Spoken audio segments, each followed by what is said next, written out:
Welcome to another episode of Explained by AI. Today we're diving into something I think a lot of parents have dealt with, using chocolate as a reward for toddlers. Yeah, you're sitting there, uh, you've made this beautiful, healthy meal, and your toddler just refuses to eat it. And a lot of parents have been there.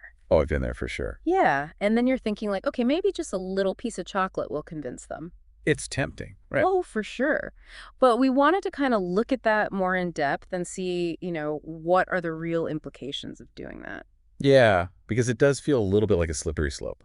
It can be. What starts as a tiny square can turn into a whole bar before you know it. Yeah, and when we're talking about toddlers, you have to think about their perspective. Right, their brains are still developing.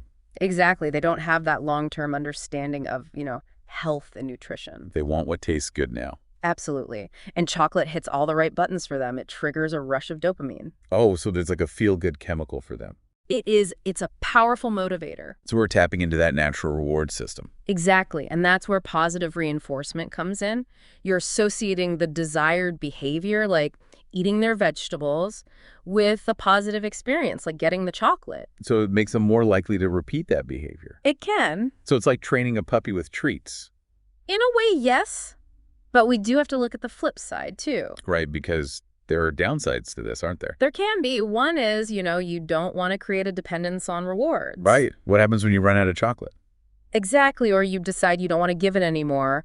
Will they still eat their vegetables? That's a good point, because we want them to eventually make healthy choices on their own. Right. You want to encourage that intrinsic motivation and not have them rely on the reward. So what else should we be thinking about? Well, another risk is developing a preference for sweets if you're always using chocolate as a reward. They'll just start associating good behavior with sugary treats. Exactly. And they may start to crave sweets more often and find other foods less appealing. And that could lead to problems later on. It can create an unhealthy relationship with food, potentially even leading to things like emotional eating later in life. So it's not just about the immediate effects, but the long-term impact it can have. Right. And then there's the issue of diminishing returns. What do you mean by that? Well, what starts as a tiny piece of chocolate might escalate into demands for more or different treats. Oh, I can see that happening. Yeah, toddlers are great negotiators. Oh, they'll figure it out. They'll figure out how to push the boundaries, for sure. So, you need to be prepared for potential power struggles and consistency issues. So it sounds like we need to think beyond chocolate and come up with some other strategies. Yeah, and really focus on that intrinsic motivation we were talking about. We want kids to enjoy healthy foods just because they're good for them, not because they'll get a treat. Exactly. So what are some other things parents can try? Well, one of the simplest and most effective things is just verbal praise. Oh, like just telling them they did a good job. Exactly. Something like, wow, you did such a great job trying those carrots. It's positive reinforcement without the sugar rush. Right. It helps build their self-esteem and makes them feel good about making those healthy choices. So we've talked about verbal praise. What else can we do? Well, I'm thinking about my own kids. They really respond to stickers and little toys and stuff like that. Oh, yeah, for sure. I mean, that can be a really good way to make it fun for them. Yeah, and it also teaches them about setting goals and working towards something. Absolutely.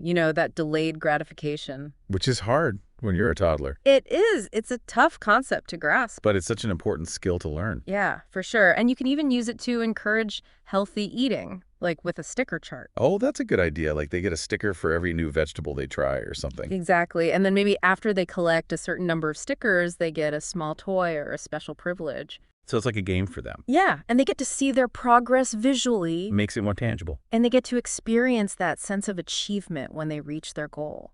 And speaking of experiences, what about linking good behavior to fun activities? Oh, that's a great idea. Instead of always giving something tangible, you can create positive associations with things like extra playtime or a trip to the park.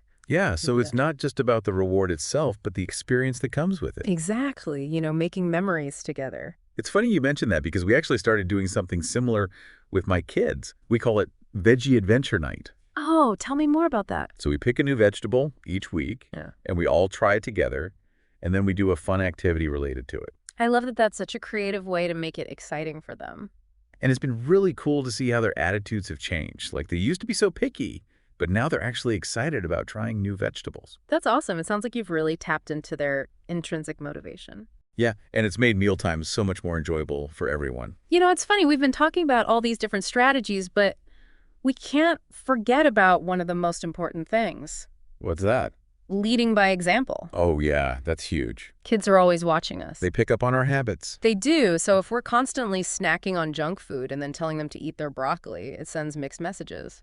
Right, we need to be mindful of the food environment we're creating at home. Absolutely. And it's not about being perfect all the time. We all have our moments. We do, but it's about making an effort to prioritize healthy choices and showing our kids that we enjoy eating nutritious foods. I think the key is to make it a family affair. Yeah. We're all in this together. Yeah, and we're all learning and growing together. So we've talked a lot about alternatives to chocolate rewards, but I'm curious to hear your thoughts on chocolate itself. Oh, yeah. Is it ever okay to use it as a reward?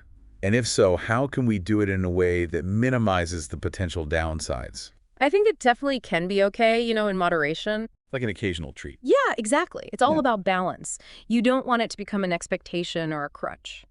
So how do we strike that balance? Well, I think the key is to use it sparingly, as a special treat, not an everyday occurrence. And to always pair it with verbal praise.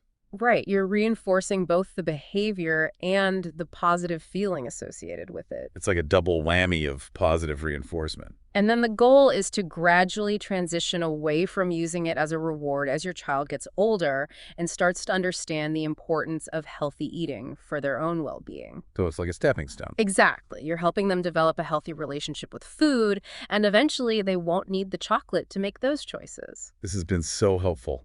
I'm already thinking about how I can tweak some things with my own kids. Yeah, it's all about finding what works best for your family and your child's personality and developmental stage. And being willing to adjust as needed. Absolutely. Yeah. Parenting is a constant learning process. This conversation has reminded me of a funny story about my own experience with toddler negotiations. Oh, I'd love to hear it. Well, my son's about 3 years old, and he was obsessed with chocolate. He would try to negotiate for it at every meal. I can relate to that. One day, he was refusing to eat his dinner unless he got a piece of chocolate afterward. Ah. I told him no way, but he was persistent. Oh, boy. I bet that was a battle of wills. It was. He started bargaining with me. What if I eat all my carrots? What if I drink all my milk? It was hilarious. They're so clever at that age. I know. I eventually managed to distract him by suggesting we play a game after dinner.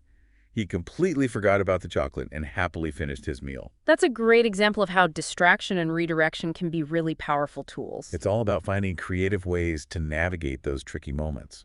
This deep dive has been packed with so much good information. We've really covered a lot of ground. From the psychology of rewards to the power of intrinsic motivation. And all the different strategies parents can try. I think the key takeaway is that we have more options than we realize when it comes to motivating our kids. And that by focusing on creating a positive food environment and encouraging healthy habits, we can set them up for success. Absolutely. It's amazing how we started with this simple question about chocolate and toddlers. Yeah, it's turned into a much bigger conversation. Really has, about parenting and child development, and It makes you realize how everything's connected. it is. We've been talking about the psychology behind rewards and how important intrinsic motivation is.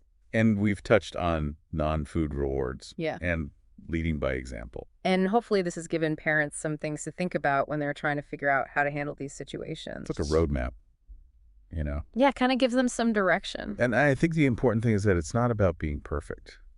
Oh, absolutely. There's no one right way to do this. Every kid is different. Every family is different. Exactly. So it's about finding what works for you and your child. And, being willing to adjust your approach as they grow and change. Because they do change so fast. They do, and that's the beauty of it. We're all learning and growing together. That's so true. Yeah. Well, I think we've covered a lot of ground today. We have. It's been a really insightful conversation. And hopefully our listeners have found it helpful as they navigate the wonderful world of toddlerhood. They've learned a lot about chocolate, too. We have. It's not the enemy. No, it's not. It can be a part of a healthy diet. But it's about using it wisely. And not letting it become the only way we motivate our kids. Exactly. There are so many other ways to encourage healthy habits. And so many other things to celebrate about childhood. Well, thank you for joining us on this deep dive. I hope you've enjoyed it. It's been a pleasure talking to you. Do you have any topic that you would like to have explained? Drop it in the comments.